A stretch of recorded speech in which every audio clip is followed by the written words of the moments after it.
The last thing Caleb, Ray's ever said out loud was a joke. It wasn't even a good one.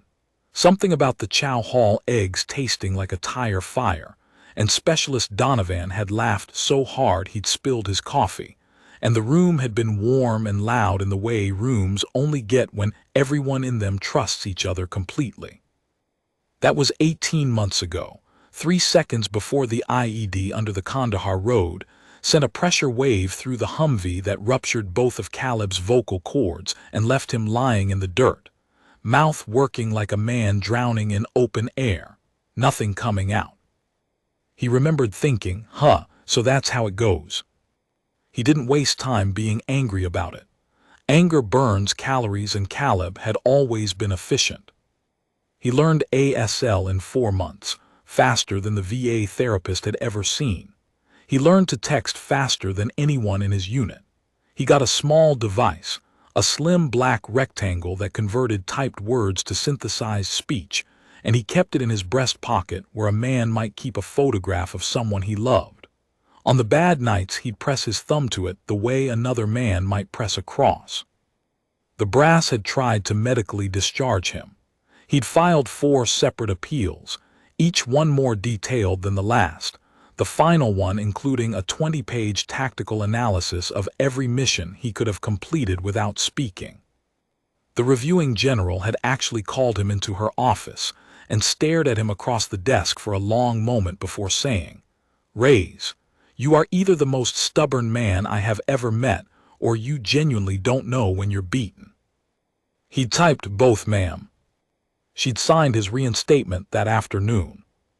So that was Caleb, 31 years old, 5'11", 180 pounds of rearranged priorities, hands that could sign a sentence faster than most people could speak it, a small scar along his jaw from when the world had tried to silence him, and a voice that lived entirely in his fingers.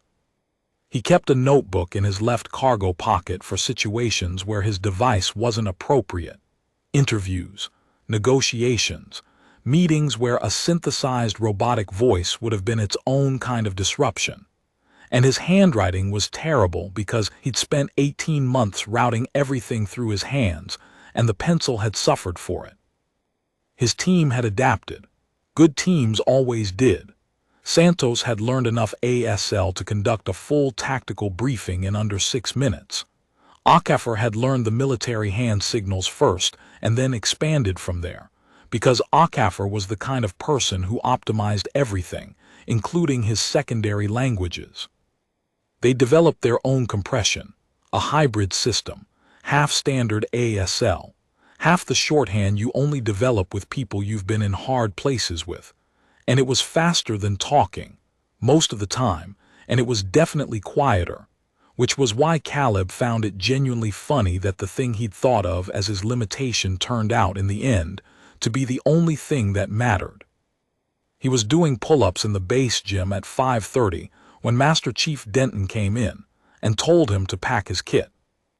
"Science Outpost went dark," Denton said, watching Caleb drop from the bar without breaking stride toward the bench where his water bottle sat.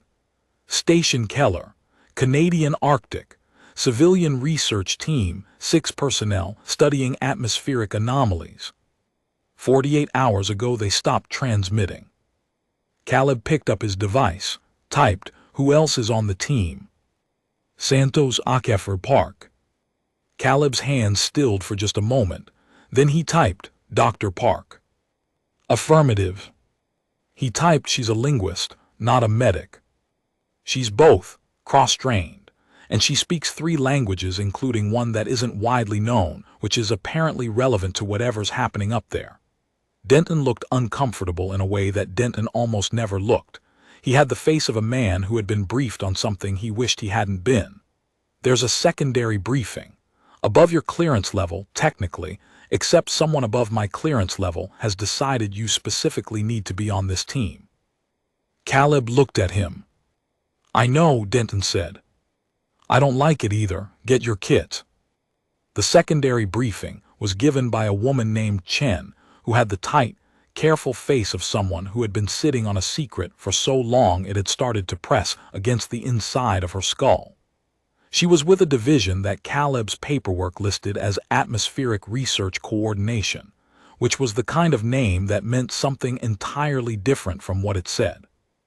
She showed them satellite imagery first, Station Keller from above, a cluster of low gray buildings against the white, supply runway to the west, the atmospheric array bristling from the roof like a crown of antennae. Then she showed them the anomaly. It was there in the infrared spectrum, a shape in the ice approximately 400 meters from the station, irregular, not geological, roughly 40 meters across and shedding heat at a rate that had no natural explanation. Not a geyser, not a methane vent, not anything the ice had produced or would produce in any climate model any geologist had run. "We believe something arrived approximately 72 hours ago," Chen said, "before the station went dark." Santos leaned forward. "What kind of something?" Chen clicked to the next slide. The image was blurry, edge of range for the satellite's optical sensor, but the shape was unmistakable, too symmetrical for debris. The surface had a quality that the camera seemed to struggle with, like it couldn't quite decide what color it was. Like something that did not want to be pinned down to a single frequency. "We don't know," Chen said, which was the most terrifying answer she could have given because people in rooms like this one always knew something. They might not share it. They might frame it in language designed to confuse. But they knew. This woman was saying, with all the weight of her clearance and her title and her careful face, that she genuinely did not know what was in the ice. Akefer said quietly, "Are we talking about a vessel?" "We're talking about an unknown object of unknown origin that appeared during a geomagnetic event of unusual intensity and has not moved since." Chen looked at them steadily. "The 6 people inside that station may or may not be alive. Your mission is to get in, assess, extract survivors if any, and report on whatever you find out there in the ice. You do not engage with anything beyond your own team's self-defense. Clear?" "Clear." Caleb typed before she could move on. "Why me specifically?" Chen looked at him. "Your medical file, Petty Officer Reyes. There's a notation in the follow-up neurological imaging from last year." He typed, "The baseline M anomaly." She paused. "You know about it?" He typed, "The doctor who found it was very excited. He used the phrase statistically unprecedented. I asked him what it meant, and he said it meant my brain was quieter than it should be." "That's one way to put it." Chen looked at her notes, then back at him. "We have a working theory about what's inside that station. If the theory is correct, your particular neural profile may be relevant to the mission in ways we can't fully predict. I need you to trust that." He typed, "That's a lot of mays and mites for a mission briefing." "Yes," she said, "it is." They shipped out 4 hours later. Caleb sat across from Lena Park in the transport and looked at his hands in the dark and didn't look at her, and she sat with a tablet on her lap and her headphones on and presumably didn't look at him, and this was fine. This was normal. This was what they did. He'd been thinking about the anomaly in his medical file since Chen had mentioned it. He knew the clinical language by heart now. Significantly reduced left temporal lobe electromagnetic output, baseline neural emission profile 94th percentile below species norm, etiology likely traumatic, mechanism unclear. What the doctors had not been able to explain was that it wasn't a deficit in any meaningful functional sense. He thought clearly. He remembered well. He made decisions faster than most people, not slower. It was as if the part of his brain that had handled the noise of spoken language, the constant humming machinery of producing sound, monitoring it, adjusting it, had simply gone quiet when the voice did, and in the quiet, something else had opened up. A spaciousness, a particularly low-noise quality to his consciousness that no one had a good word for. He'd started thinking of it as his room. The inside of his head was very still in there. It was the only apartment in the building that was never making noise at 2 in the morning. He thought about that. He looked at his hands. He thought about Lena Park. Lena Park had joined the team 8 months ago, seconded from DARPA's Linguistics Division for a 6-month posting that had quietly extended. She was Korean-American, 34, with the specific kind of stillness that some people have when they've spent too much time in rooms where they were underestimated and learned to hold everything useful very close to themselves, like a hand of cards. She spoke English, Mandarin, and something she'd mentioned only once. A constructed language, a diplomatic cipher, she'd said, with a small dismissive wave that had made Caleb think the opposite, that it was anything but small, anything but constructed, that it was the most important thing she knew, and she was protecting it by making it sound like a footnote. He and Lena had a language between them too. She had learned his ASL within her first month, quietly, without making an announcement about it, without asking him to teach her or making him feel like a project. He'd noticed one afternoon when she'd signed you okay.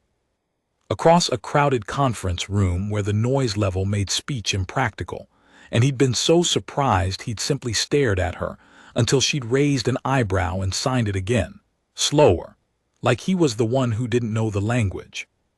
He'd signed, "Yes, thank you." She'd nodded and gone back to her tablet. That was the whole of it between them. Clean, professional, useful. They could exchange operational information quickly and quietly in environments where other people couldn't. That was the scope of it.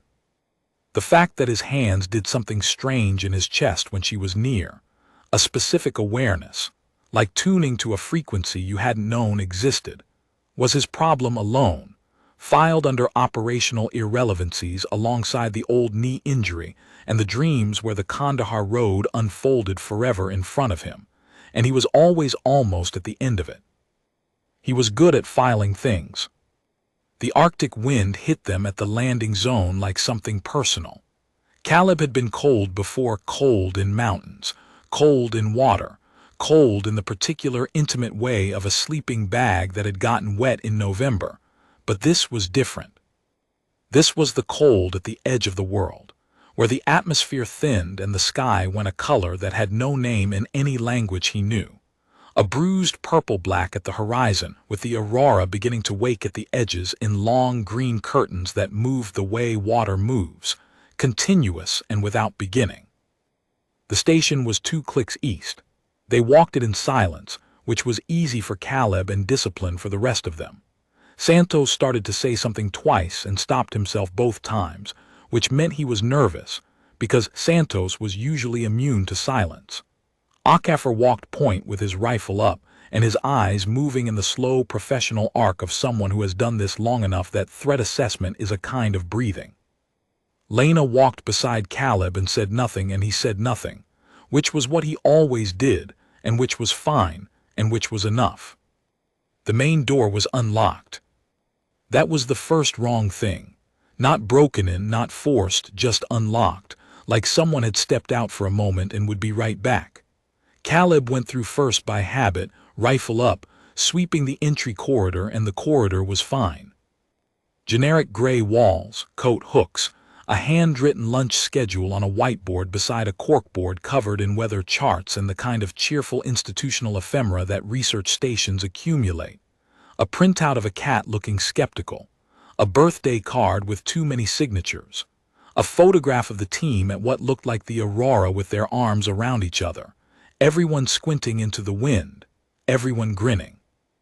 The lights were on, the heat was running, 6 half-eaten meals on the table in the common room, everything in order except for the absence of 6 human beings who had a birthday card and a cat photo and a schedule. Santos found the first sign in Lab 3, a coffee mug on the edge of a desk with the coffee still warm. The mug had a cartoon penguin on it and the words "World's OKAYESD Scientist."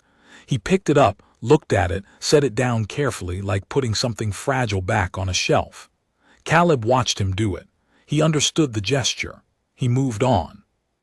The artifact was in the storage bay. Chen had called it an object, but that wasn't right, or it wasn't enough. It sat on the cleared concrete floor like something between a stone and a thought, dark, slightly larger than a basketball, surfaces that caught light in ways that didn't follow the geometry of the room. It had no hard edges.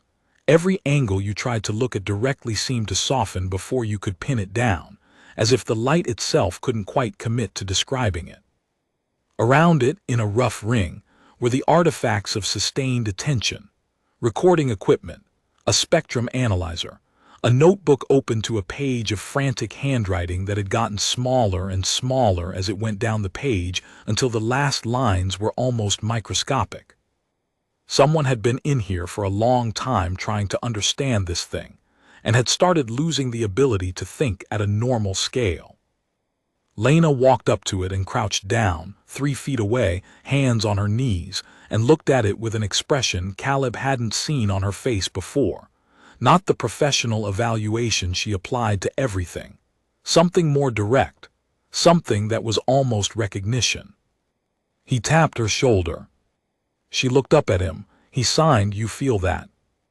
"Yes," she said quietly, "like a frequency. Subauditory, like the feeling just before a speaker starts producing sound." She paused and tilted her head slightly. "Caleb, I think it's transmitting." He typed on his device. "Transmitting what?" "I don't know yet." She reached into her pack and pulled out a small spectrum analyzer from the equipment bundle Chen's people had prepared. They'd known this was a possibility then, or close enough to a possibility that they'd planned for it, and she pointed it at the artifact. He watched her read the output. He watched something in her face change from curiosity to something much more careful. The kind of careful that isn't afraid of the thing in front of it but understands that it should be. "It's in a pattern," she said, "structured. This isn't random electromagnetic noise, there's grammar in here, some kind of grammar." She looked at him. "It's talking." Akefer from the doorway, "We've got a problem." The aliens were in the corridor. There were 4 of them, which Caleb registered first as a tactical fact: 4 opponents, 4 of us, 1 civilian, and then registered as something that had no tactical category at all, because his brain simply could not process what he was seeing through the same channels it had processed every other threat in his life. They were tall, maybe 6'8", maybe 7 feet, and they moved with a fluid economy that was deeply wrong for their size, the motion not of large animals that had learned to be careful about their own mass, but of something built to move that way, something for whom stillness was the unnatural state. Their surface, skin, if skin was the right word, if there was a right word, was a dark and particular gray, not the gray of concrete or of clouds but of deep space, the gray of the gap between stars where even the light hadn't reached. It seemed to absorb light rather than reflect it, so that looking at them in the corridor's artificial illumination gave the same slight disorientation as looking at a black hole in a diagram. Your eye kept sliding off. They wore something that might have been armor, smooth plates along the torso and limbs with no visible seams, and their hands, too many fingers, wrong distribution of weight across the palm, but undeniably hands, the long dexterous kind, were at their sides. Where a human face would have featured eyes and a mouth, there was instead a structure of sense organs that Caleb's brain refused to categorize cleanly. Layered, directional, like a camera array designed by someone who understood what cameras were for without having ever used one. It moved.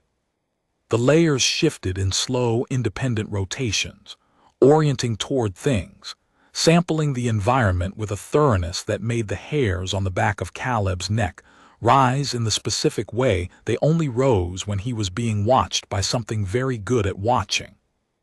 And they were looking at something in the corridor, not at the team. They were listening. Their sense organs were oriented upward and outward, sweeping the hallway, and they were moving their heads in slow, synchronized arcs, and Caleb understood with sudden and terrible certainty that they were searching for something they heard. Something that living, transmitting human minds produced just by existing, the electromagnetic hum of consciousness, the neural static of a brain running its endless background processes, the signal every human being broadcast by the mere fact of being alive and awake and thinking thoughts. He typed fast and silent, holding the device flat and low. Don't move. Don't transmit anything. Santos, kill your radio. Now. Santos reached for his radio with excruciating care and thumbed the switch. HFY's radio was already off. HFY had understood 2 seconds before the rest of them. The aliens swept. Their sense organs moved in that slow, coordinated rotation. One of them, the closest one, maybe 12 feet from where Caleb stood, turned its array directly toward them, and Caleb felt his body go to that very specific zero state. It went to under fire. Not stillness, but the absence of everything that wasn't necessary. All the noise of being alive compressed to a single point behind his sternum. The alien's sense organs were oriented directly at his face. 4 seconds, 5, 6. The array swept away. They moved on down the corridor. Caleb let out the breath he'd been holding and looked at his team. HFY had his jaw set in the specific way that meant he was processing something unacceptable and intended to process it without comment. Santos looked like a man standing on a train track watching a train approach and performing the mental calculation of whether jumping was more dangerous than staying still. Lena was looking at Caleb. He signed very slowly, making sure each sign was clear.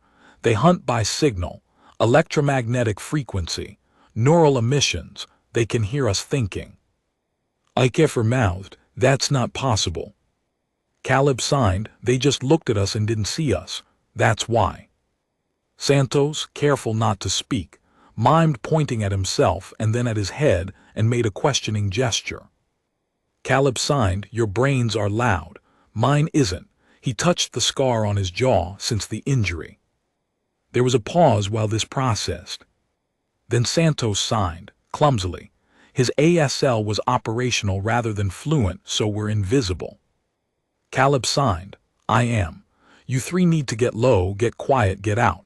He signed it again more slowly so Santos could read it. Lena was still watching him. She signed, how long have you known about this? He signed, since Chen mentioned the anomaly in my file. I didn't know what it meant until 30 seconds ago. She held his gaze for one long moment and then she signed, what's the plan? He typed, passing the device between them so each could read. I can move through them. My neural signature is below whatever threshold they're using. I can get to wherever they're holding the scientists. Extraction route needs to be the supply runway, west side, 2 clicks. Get to the transport and spin up the engines. Give me 12 minutes. Santos typed back, negative, you're not going alone.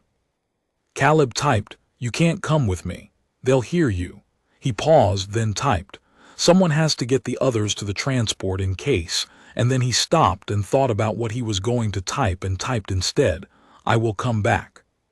Santos looked at the screen for a long time.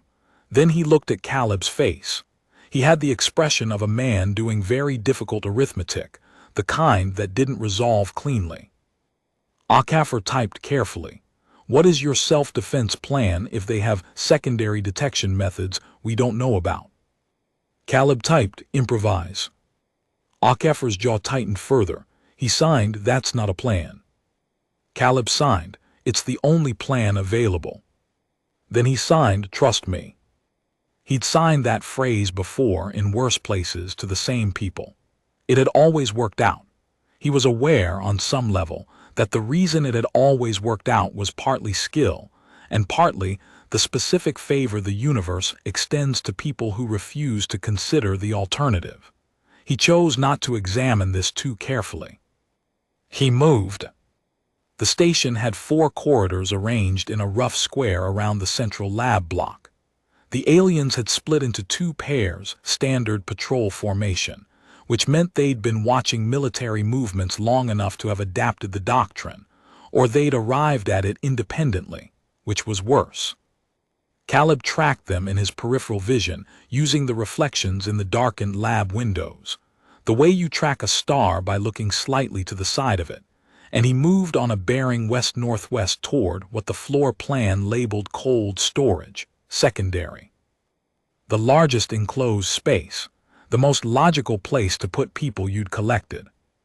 He was right. They were on the floor alive. All 6. He counted twice, wrists bound with something that looked like extruded metal wire. Impossibly thin, perfectly smooth. The kind of constraint that communicated very clearly that the people who'd made it understood the mechanical properties of the human wrist and had no interest in negotiating with them. All 6 were conscious, but barely. That particular heavy-limbed semi-wakefulness he associated with people whose systems had been through something their nervous systems couldn't categorize. Not injury, something else. A kind of override, like a system put to sleep by something that knew exactly which switches to flip. A 7th figure stood over them, one alien alone, and this one was different. It was smaller than the others, by 8 or 9 inches, and its armor had a different configuration, less plates, more joints visible, as if it had traded protection for range of motion. And it was doing something with the artifact which was here now, somehow moved from the lab to this room, and the alien was crouched over it with its sense organs fully extended, fully open, in a posture that, if you translated it through every filter of every culture Caleb had been trained to read, meant something like prayer or grief. The two were not always different. It kept making small adjustments, tiny corrections of angle and distance, and its sense organs pulsed in ways that Caleb could just barely see in the storage room's dim light, subtle changes in the layered structure, like a radio being tuned by very careful hands. He stayed at the door and watched. He had 12 minutes. He had 6 people on the floor who needed to be moved. He had one alien between him and them that could not hear his thoughts, but could presumably hear his footsteps, and had arms that had already demonstrated they could produce a field effect that functioned like a pressure cannon. He watched. The alien reached one long-fingered hand toward the artifact and touched it, and the artifact responded. Not with light, not with sound. With something else entirely, a shift in the room, a quality change in the air, the way the pressure before lightning is not yet lightning but is already something. The artifact's surface moved through color ranges that the light in the room had no business showing, and the alien made a sound that was low and complicated and entirely outside the range of anything human vocal anatomy could produce. Harmonic, layered, something that resonated in the chest without going through the ears. It made the sound again, and the artifact answered. Caleb had been in a mountain village outside Kandahar when the call to prayer went out from a mosque a mile away, and he'd felt it in his chest before he heard it with his ears, that low rolling wave of it, meaning carried in frequency as much as in words. This was like that, except the frequency was lower and it was inside him instead of around him, and what he was watching was not a weapon test or an interrogation. It was a conversation, something lost and found and spoken to. They had come from wherever they had come from to retrieve this thing. Whatever the artifact was, a black box, a message, a key, a missing piece of something vast. It had been here long enough, and whatever protocol governed what happened after was now in motion. They were leaving, with it. He looked at the 6 people on the floor. He did the math he always did. He came out the same way he always came out. He stepped into the room. The alien heard him, not his mind, but his footstep, some secondary sense array picking up the physical compression of sound in the air, and it spun in a motion that was too fast and brought one hand up in a gesture that produced a field effect he felt in his molars and his sinuses simultaneously, like standing next to a speaker, playing a frequency you weren't supposed to hear. Caleb was already moving, not toward the alien. He'd done his math, and his math said that engagement was a different category of problem than extraction. He moved to the scientists. He dropped to his knees beside the nearest one. A woman, mid-40s, red hair, the station commander's lanyard around her neck, cracked at some point and repaired with what looked like electrical tape, and he got his hands under her arms. The alien took one step toward him and stopped, because it couldn't hear him. Its primary sense array was reaching out in all directions and collecting data on everything in the room and finding, in the space where Caleb crouched on the floor holding a human being, nothing. No electromagnetic signature, no neural frequency, no signal of any kind from the space he occupied. He simply was not there by the standards of every detection system the alien had. And Caleb was looking directly at it. They stayed like that for 4 seconds. Long enough for Caleb to understand that the alien was not malfunctioning. It was confused. It had a contact, a physical contact, something its secondary senses had registered, footstep and body heat and air displaced. But its primary sense array was finding nothing there, and the conflict between the two data streams was producing something in its behavior that, if Caleb translated it as generously as possible, looked like the moment before a decision. He did something he had not planned and could not have explained. He signed. Not to Lena, not to anyone who knew the language. To the alien standing 7 feet tall in a body built by different physics on a different world, with sense organs no human taxonomy had words for, in a room that smelled of ozone and the place where the known universe ran out. He signed the word he had learned first of all the words before any other sign, because the VA teacher with the purple-streaked hair had sat across from him in a recovery room with afternoon light coming through cheap blinds and had said, very simply, "We'll start at the beginning." She had held up her hand. She had shown him the motion. She had said, "This is how you say you're there." He signed hello. The alien sense array stopped sweeping. It fixed on his hands. He signed it again, slower. The alien lowered its raised arm by approximately 6 inches. The field effect dissipated. His molars stopped aching. There was nothing in any training document, any tactical briefing, any study of xenocultural first contact theory that covered this precise moment. So Caleb did what he had always done when the training ran out, which was fall back on the honest intention his hands had been taught to carry. The thing the VA teacher had told him was the most important principle of the whole language. Sign what you mean. Don't sign around it. The hands are not for politeness. The hands are for truth. He signed slowly, clearly, with full eye contact. I am taking these people out. They are not what you came for. They are not the thing you are searching for. They are something else. They are mine. He did not know if the alien could understand ASL. He did not know if the concept of ownership or of interpersonal claim translated across whatever gap existed between their kinds. He did not know if hands meant what hands meant. He only knew that its sense array had not swept away from him, and that it had not killed him, and that those two facts constituted the only margin he had. He got the station commander to her feet. She was groggy and confused, her legs not fully under her control, and he steadied her with one arm pressed against her back, and he typed on his device one-thumbed. Can you walk? She read it. She looked at him. She looked at the alien, which had still not moved. She looked at the artifact on the floor beside it, pulsing in colors the light had no right to produce. She said very quietly, "What is that?" He typed, "Later." She nodded, which was the right answer. He got her to the door. He looked back once. The alien was watching him. Its sense array was oriented precisely at his hands, not his face, not his body, not the space where his voice should have been producing signal.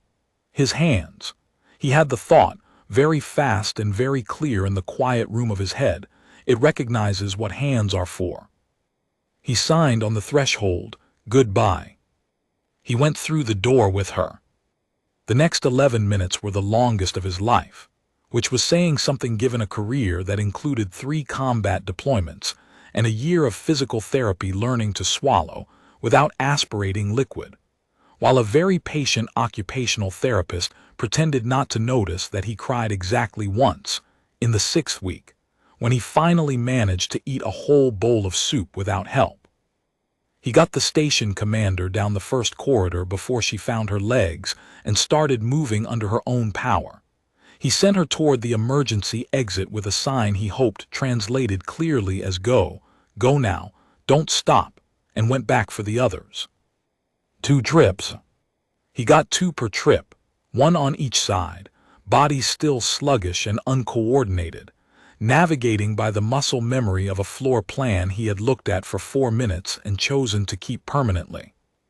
He moved with the mechanical precision of someone who cannot afford to be imprecise, taking corners without looking around them first, because looking around corners took time, and he had calculated that the alien patrol routes, if they followed the pattern he'd marked, would not intersect his path on a straight bearing to the exit.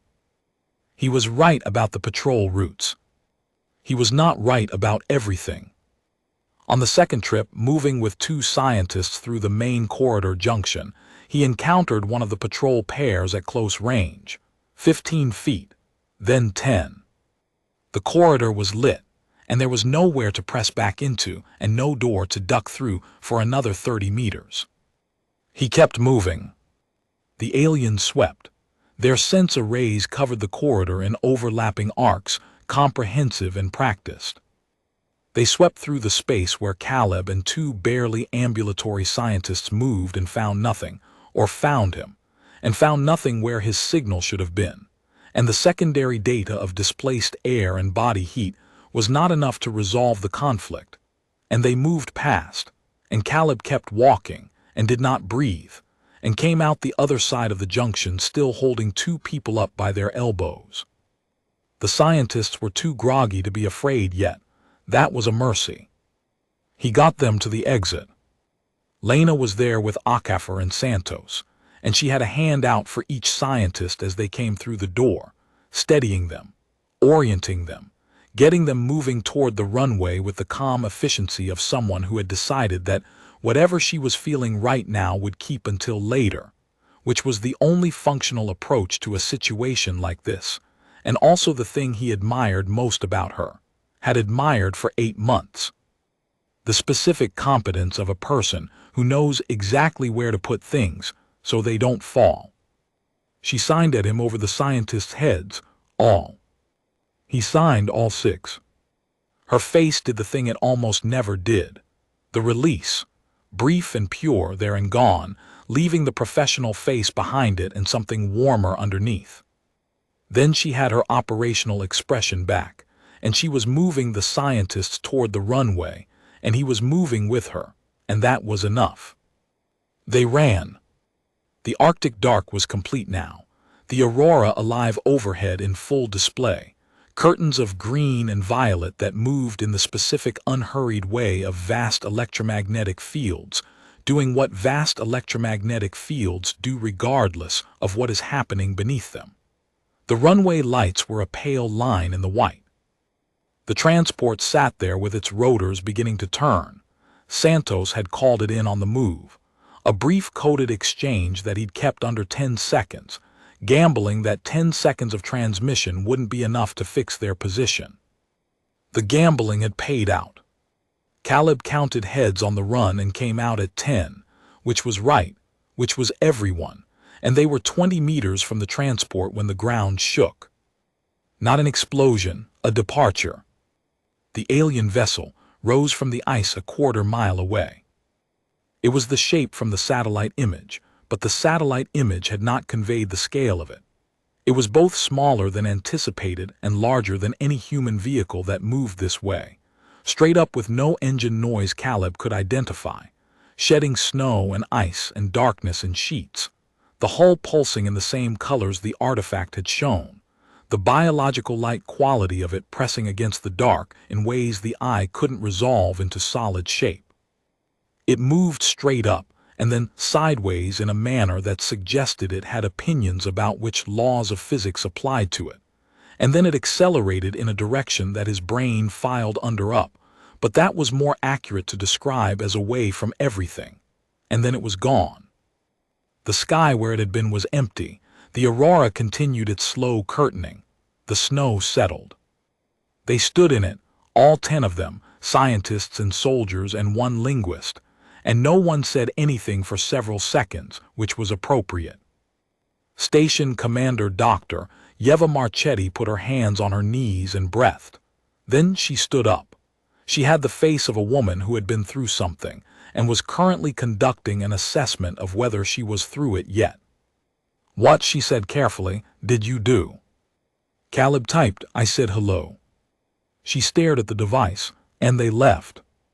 He typed, "They already wanted to leave. They came for something they lost a long time ago. We had it, but we didn't know we had it. Once they found it, once they confirmed what it was, there wasn't a reason to stay." "And the thing you said to it?" He typed, "I asked it to leave these people here. I think it understood me, or it understood enough." Marchetti looked at his hands, then she looked at the sky. Then she looked at the station behind them, her station, all her research and her team and her penguin mug and her birthday cards, and she said in a tone of voice that Caleb recognized as the voice people used when they were deciding not to cry in front of soldiers, "I've been studying atmospheric electromagnetic anomalies for 11 years. I thought I was looking for evidence of something. I didn't know what." He typed, "Did you find it?" "No," she said. "You did." She looked at his device, then at his hands. "A language built for hands of all the things." She stopped. She shook her head. She almost laughed. "Of course." Lena was standing next to him, close enough that her shoulder was almost against his arm, which in the open Arctic cold was a purely tactical choice about conserving body heat, which was what he told himself. She said, not looking at him, "You signed at it." He typed, "Yes." "What exactly did you sign?" He typed, "Hello and goodbye, and some things in between." She was quiet for a moment. Santos was getting the scientists toward the transport, his voice carrying back in fragments, "Watch your step. We've got you. Easy now." HFY had his hand on Dr. Marchetti's elbow, steady and deliberate, the way HFY did everything. Lena looked at him. Her face in the dark had the quality it got when she was working out something real, not the performance of thinking but the thing itself, the gears actually turning. She signed. Why does it not surprise me that the first confirmed interspecies communication in human history was conducted in ASL?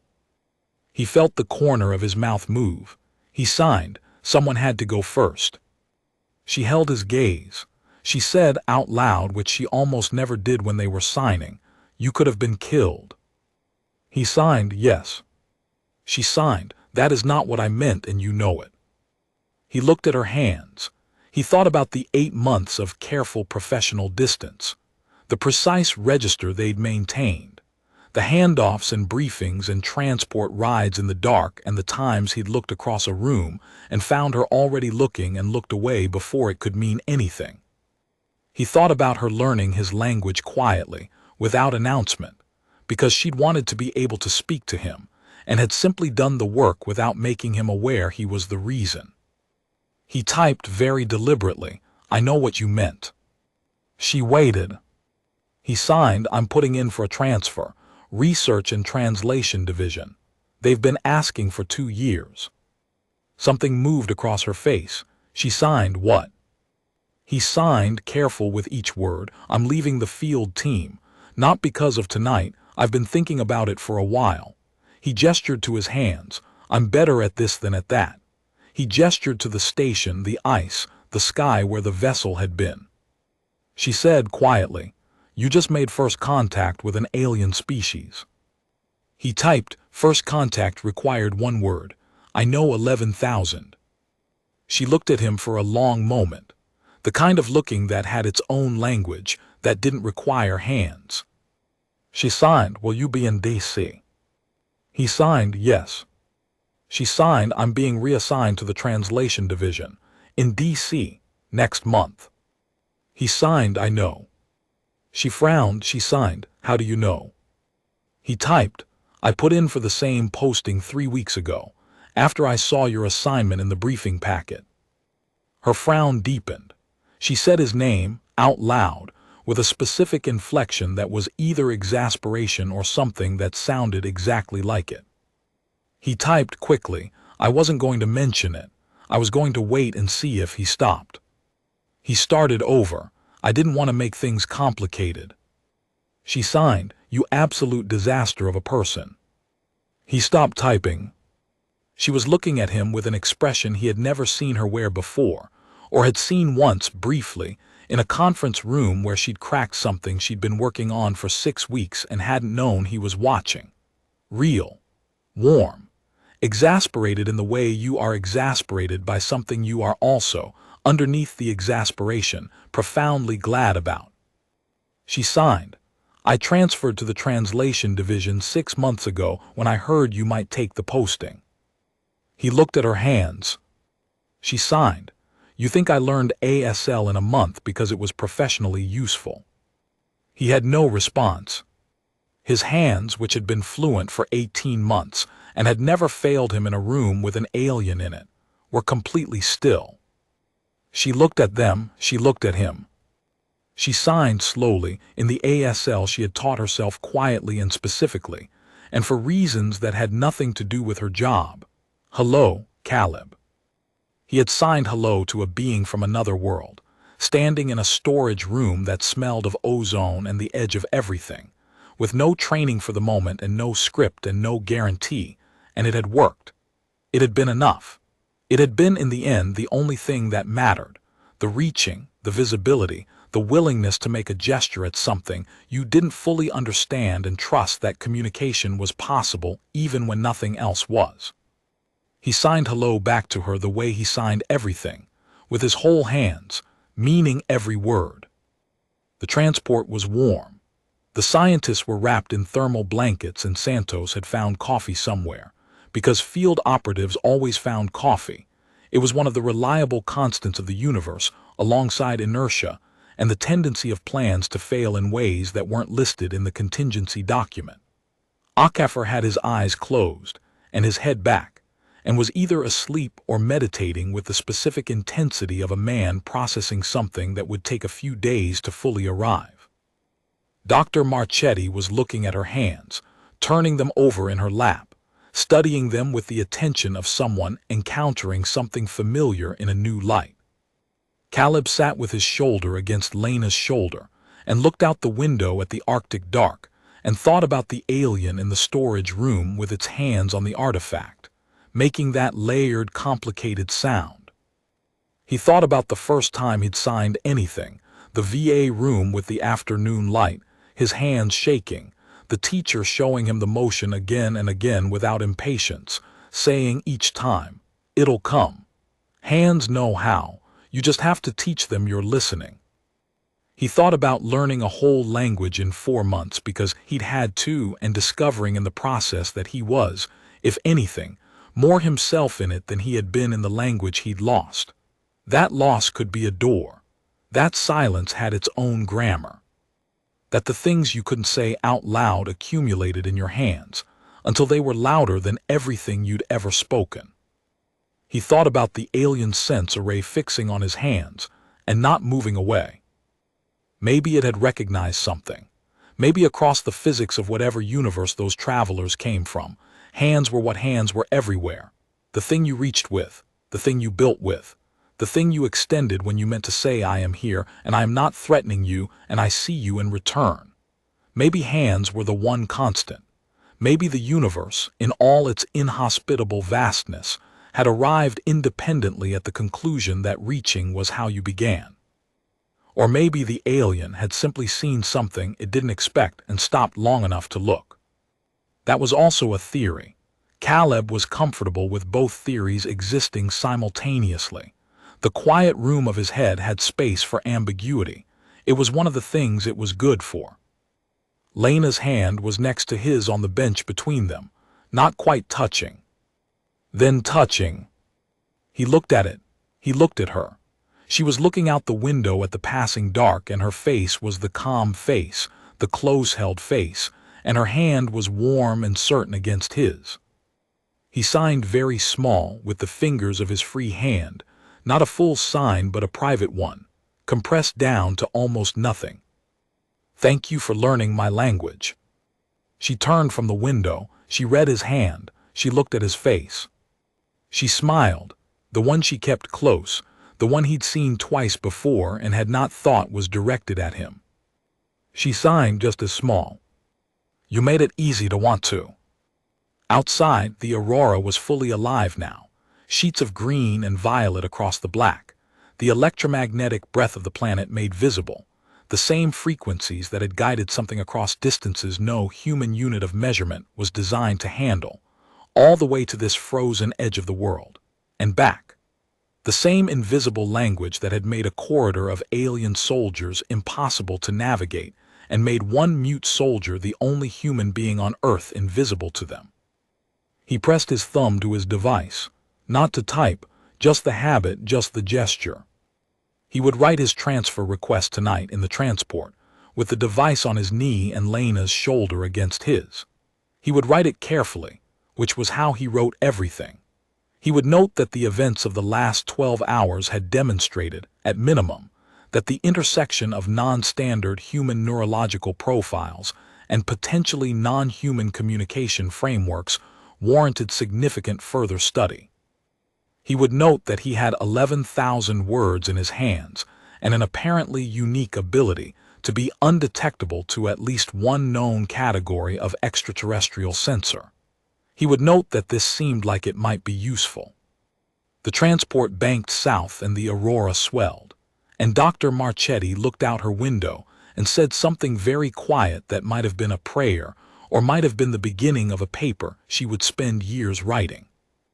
Caleb Reyes, who had not spoken a word out loud in 18 months and would not speak one again, thought about hello, about how it was always the first word in every language he knew, about how in ASL and in Mandarin and in the constructed not constructed cipher that Lena carried close and secret, there was always a version of it, always the same shape, more or less, always the same intention underneath the different movements.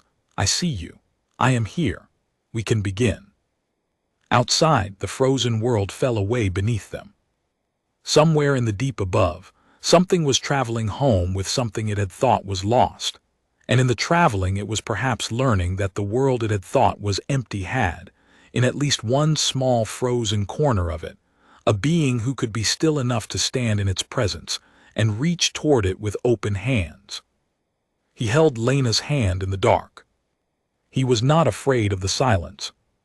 The silence was his first language and his last, and he had learned, over 18 months of using his hands to say everything he had ever needed to say, that it was more than enough.